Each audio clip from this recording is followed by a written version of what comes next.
अग्रवाल जी जलंधर। राधे राधे महाराज जी। महाराज जी, मान सम्मान विलासिता यश इज्जत ये सब चाहिए महाराज जी। भजन करो, भजन से प्राप्त हो। भजन करो। देखो, यदि आप वास्तविक सुख चाहती हो तो भगवान से जुड़ना पड़ेगा। हमारा प्रारब्ध इतना बलवान नहीं कि बराबर हमको सुख दे सके।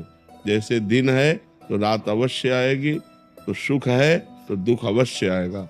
अगर दुख को जड़ से मिटाना है तो भगवान की भक्ति करनी पड़ेगी। एक छोटा सा बालक भ्रू 6 महीने में भगवान को रिझा लेता है और चक्रवर्ती सम्राट पद और भगवान का परम पद ये सब कुछ प्राप्त कर लेता है। तो बिना भगवान से जुड़े मन की कामनाएं पूर्ण तो होंगी नहीं। ऐसे ही तो नहीं हो जाएंगे ना।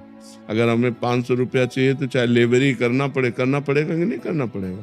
पूरा जीवन जो भगवान के मार्ग में लगाया गया, जो तपस्या की गई, तो उसका डबल परिणाम होता है। एक तो होता है लौकिक सुख और एक होता है पारलौकिक सुख। यहाँ भी सुख मिलेगा और वहां भी। ई परलोक सकल सुख पावत मेरी सो भैया कृष्ण गुण संच। यदि भगवान का भजन नहीं करोगे तो देखो, सुदामा जी मांग के खाते थे, कई दिन भोजन नहीं मिलता था, और जब भगवान की नजर हो गई तो सुदामा पूरी बस गई। जैसे द्वारिकापुरी ऐसे सुदामापुरी बस गई। तो यदि सम्मान मान तो विलासिता अगर है तो भगवान से है, क्योंकि उन्हीं का सारा वैभव है। अगर उनसे नहीं है तो वो विलासिता नरक ले जाने वाली है। सर आप मांस पे विचार करो, नरक जाओ, है कि नहीं। धन बढ़ा तो और क्या होगा, यही होगा। विलासिता में अगर भगवान से जुड़े नहीं, पूर्व पुण्य तपस्या के बल से धन वैभव आ गया तो इस समय यही भी भोग सुहाएगा। तो इसलिए हमें लगता है सही विलासिता प्राप्त करने के लिए भगवान का भजन अनिवार्य। भगवान का भजन करते हो, कहोगी हाँ। अगर सही माने में भगवान का भजन होने लगे तो इनसे घृणा हो जाएगी। जो आप चीज कहते हैं, विलासिता से घृणा हो जाएगी। तो विलासिता का अगर सही भाव प्राप्त करना है तो लक्ष्मीपति भगवान है, अनंत वैभव, अनंत ब्रह्मांडों का वैभव। तो भगवान की आराधना करो और वो दे, तब आनंद आए। क्यों? अच्छा, विलासिता कितने दिन टिकेगी जब शरीर टिकाऊ नहीं।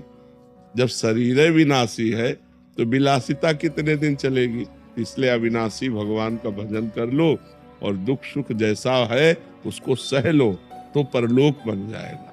परलोक यहाँ का सब टिकाऊ नहीं है। विलासिता यहाँ का सुख टिकाऊ नहीं। काफी सुख तो भोग ही लिए। अब आपसे पूछे आपके पास क्या है, आप सोचो आपके पास क्या है, अनुभव क्या है? कुछ अनुभव नहीं। बस उसी की चाह है जिसका कोई अनुभव नहीं है। उसी की चाह है जो कोई टिकाऊ नहीं। अरबों बैंक में आपके जमा हो और आप मर जाओगे तो 1 रुपया जाएगा क्या आपके पास? यार बेकारे कमा के रखो। अरबों तुम्हारे काम में तो नहीं आए।